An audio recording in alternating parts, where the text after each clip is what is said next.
Checkout tracking by the NPD Group brings you a receipt collecting system that gathers data anonymously through technology we created, providing your businesses with answers.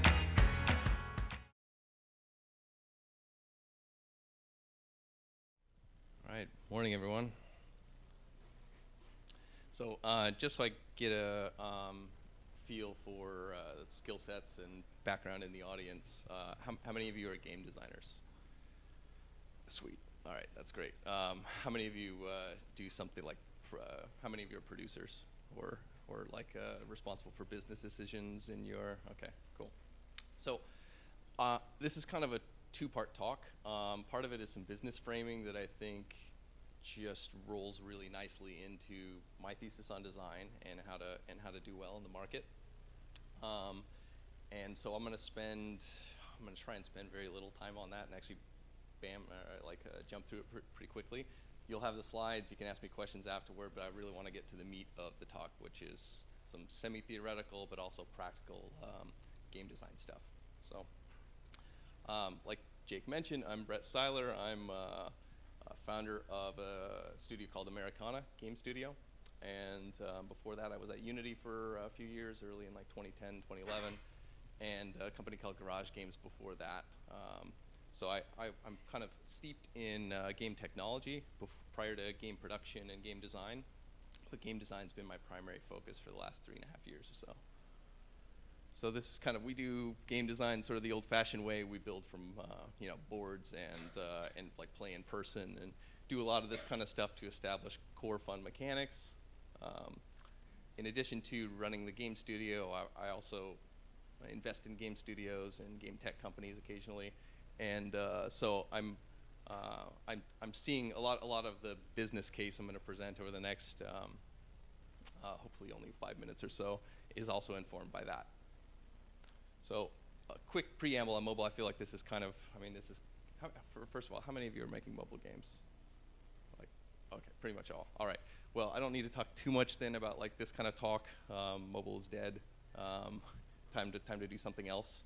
This and other articles like this, why I've left mobile. This is a year ago from an indie developer on Gama Sutra, and then the kind of way out that I think a lot of studios are considering, looking at how tough mobile has gotten, how much has changed, how difficult it is to adapt. I think a lot, obviously, VR, AR might be new opportunity. So my thesis is stay in mobile.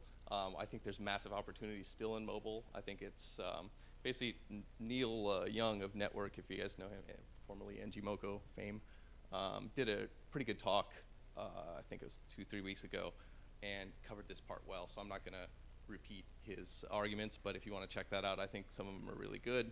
I agree with these statements.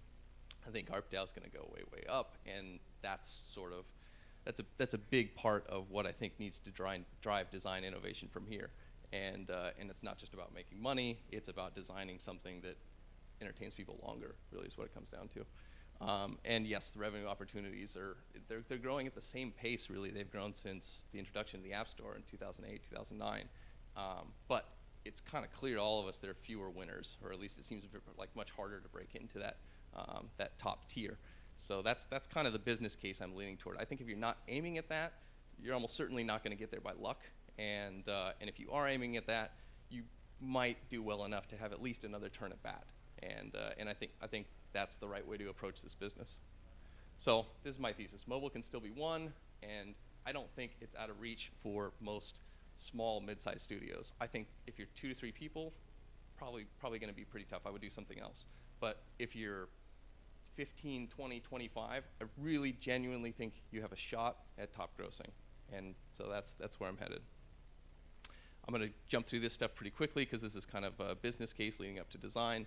But this is what I think you need to win, and this is pretty bright, so I'm going to read this for you because you guys probably, contrast is bad. Production quality. This is important for a number of reasons, but if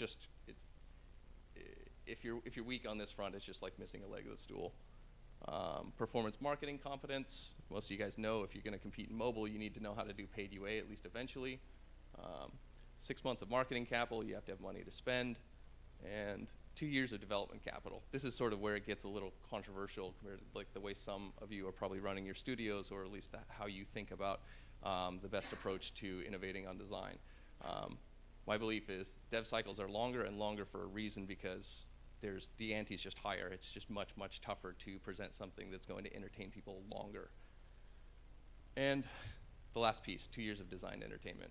This is really key, and this is what I want to spend most of my time talking about. And I have a bunch of slides in between here that I'm going to go through pretty fast. So these are several projects that my studio's done work on in the past, I guess, 2 years. This is all touched by a team of 15, roughly 15 artists and a handful of client engineers.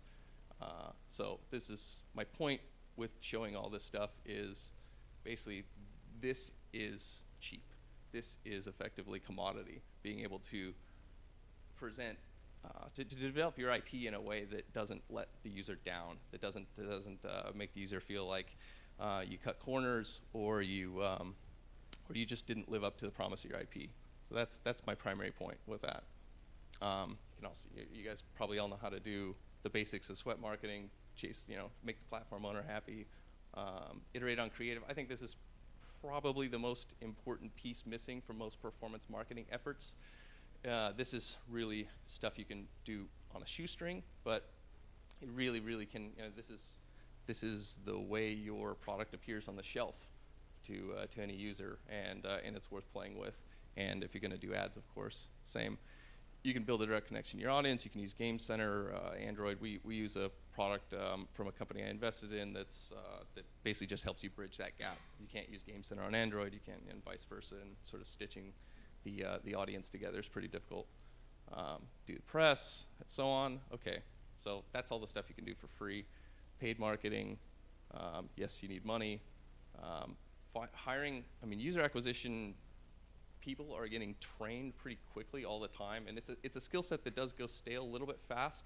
Some of the core skills don't, but this is kind of coming back to my point that I think if your attempt to win in this market is driven by you feel like you can do UA operations at scale, or you're more clever, or you can get your CPI down lower, it's not enough. I don't believe that a good hire versus a great hire, or a good team versus a great team, really just moves the needle on CPI that much. There's room, but there's not that much room. So I think if that's part of your plan to win, I would rethink it a little bit. You can also, hire people later to deal with this for you, and they're quite competent. You're not going to have the best UA team doing it this way, but you'll have a good one. So again, for production quality, know how to do performance marketing, have enough money to do performance marketing. Now we're to the development piece. Why should it take 2 years? Why do you need to be prepared at launch to entertain your audience for 2 years? So finally, we're the meat of the talk, design. So if you guys haven't seen this equation before, there's some form of it. It's unit economics for mobile games, right? You make as much money as your users put in minus what it costs you to get them in the first place. And that's not, it's organic and so on. So I want to actually just use this to communicate to you guys how I parse what you can do to make this work for you. So, and again, I apologize for the contrast, but I'll update that before the deck goes up. So scale is a function of theme and production quality. Your theme largely determines how big your audience could be. But really, when I say scale, I mean potential scale. So if you are doing Angry Birds, that has a bigger potential audience than Game of War. And it's just a function of how many people are attracted to the universe and so on that you're presenting them. And then the other piece that impacts your potential scales, how well do you execute on building something for that audience? CPI is a function of organic appeal and marketing competence. So this, by CPI, I mean does it cost a lot for you to acquire users, or not that much? So if you're building something like Candy Crush, which has really broad appeal and nobody's really seen it yet, your CPIs, you're going to have an advantage over something that looks like a little stale or not all that exciting to a user. And yes, you can move the needle up and down as well with marketing competence, but your organic appeal determines a lot out of the gate. Last, LTV is a function of design. And this is why, you can move the needle on some of these a little bit, and it's worth being competent and prepared to, but nobody's really looking deeply enough at the left side of the equation, at LTV.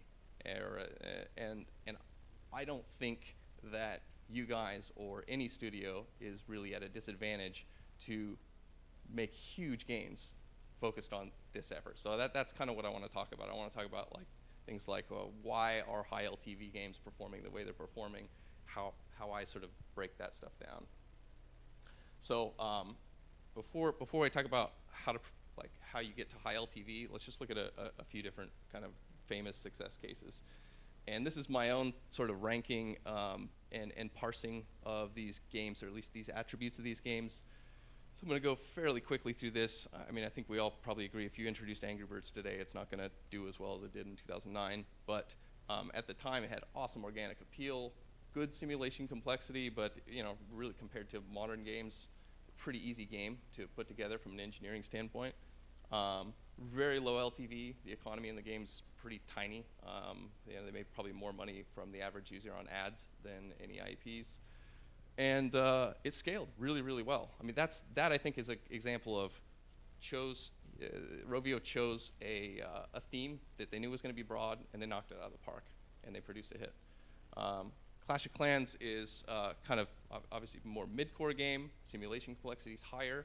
Its organic appeal is maybe a little bit lower, but it's pretty broadly appealing and very well executed for a mid-core game. And it produced a stronger LTV. And a lot of that I attribute to the strength of the core loop, which really is what sustains the game still to this day. And also it's kind of that leaning on that too much is a little bit of what I think is holding Supercell back from really being able to scale this the way Game of War scaling on a sort of per user basis. But yes, you can see that the real standout here is Game of War. And this is the last game to make an entrance and defend its position on the charts in the last 3 years. I mean, it's kind of getting old to look at, right? And we all look at Game of War ads all the time, and I think it's really I don't think press, I don't think a lot of developers and designers have paid close enough attention to what made that work. What operating thesis did Gabe Layton have when he was thinking about bringing Game of War to market? It's ugly. The tutorial's really bad. The theme is kind of a turn-off. The production execution, at least for what users expect in terms of snappiness, it's bad, right? But it doesn't matter. Because Gabe's thesis is systems win. Systems beat everything. Systems and system depth and simulation complexity trump everything visual. And to a degree, he's right. And he's basically proven his point very well, I think. But there are obviously some scale limitations in those choices. So you can sort of argue that maybe the organic appeal is significantly higher now with Kate Upton, but I think it's sort of a Band-Aid. So profit, again, LTV is the piece to focus on here. Apologies for the contrast. And this is my thesis on why the charts are stagnant. Design stagnant, and that's basically producing chart freeze. We don't have really anybody looking at how to enter the market from very different vectors, or even really frankly chasing what Game of War did with the same kind of intention that Game of War had when they were looking at the market in 2012, 2013. They were aiming to 10x LTV, and now people are just +1ing. Like people +1 Clash forever and +1 Farmville and all these. It's a very incremental innovation, and very few companies set out to 10x and terms kind of buzzwordy and offensive maybe, but that was the intent, is to build a game with such massive per user LTV that you could actually bootstrap an effort to compete on the ad market and have a massive long-term advantage there, even with scaling limitations, even with poor virality, poor organic appeal, and so on. So I think that strong social constructs, and I'll define that term later, are really key to improve retention and higher LTV. And so you're all familiar with social constructs if you design games. I don't know what you call them. This is what I call them, and I'm not saying I made this term up, but this is the way I understand them. If you've got a leaderboard, if you run an event, if you have a kingdom, if you have a friends list, if you have anything that players do together or competing with each other, those are all social constructs, right? So having strong social constructs, I'll get back to in a moment, but what fights strong social constructs or making a social construct strong, most, in my opinion, is the player's sense of agency. And so I'll talk about how you can impact that for both for good and bad. So, again, I'll read this again. Social constructs keep players engaged by providing a way to win with varying styles and varying degrees of engagement.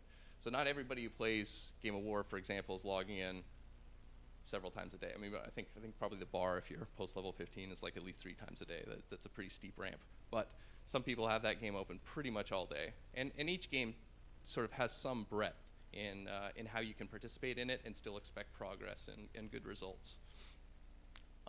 So social constructs really just give players a way to keep feeling like they're making progress, even when, you know, it would be kind of daunting if you were just always looking at, like, if Clash of Clans really only had one individual leaderboard, it's not very fun.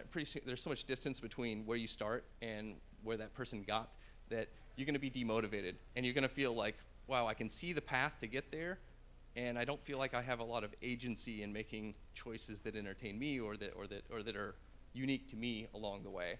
That's part of the problem.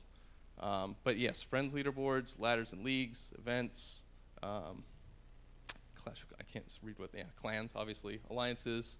Destiny, I think, is, by the way, if you guys don't look at console games occasionally or PC games for mobile design cues, Destiny's awesome in a lot of ways to check out for.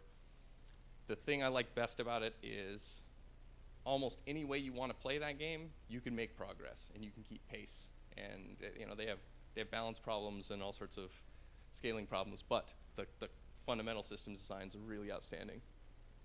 So this is a corollary to my thesis that social constructs are key to improved retention and stronger LTV, and that's that if the playing field is level for too long, in other words, like if there's only one leaderboard and everyone kind of knows here's how you climb it, if it's level for too long, you burn players out, and that harms your retention. And that's where social constructs like ladders or like events, that's where those things really improve retention and just enjoyment of the game. They give you the ability, even if I'm way behind whoever's top 10 in Clash of Clans right now, but they run a weekend event and maybe I'm participating and a lot of those guys aren't, it's a way for me to win or have a chance to win. Other modes are a way to win. I can focus on PvP in Destiny. I can focus on farming and or really understanding the crafting system and equipment. There's a lot of ways to gain an advantage, and if you don't keep some variety consistently happening for your users, they're just going to burn out. So it's not enough to simply have social constructs. They also have to serve social goals, and this is really the reason why people that started playing Game of War in 2013, a lot of them are still playing it. There's like their year and 2 year retentions unlike anything else that's at least conspicuously on the charts in mobile right now.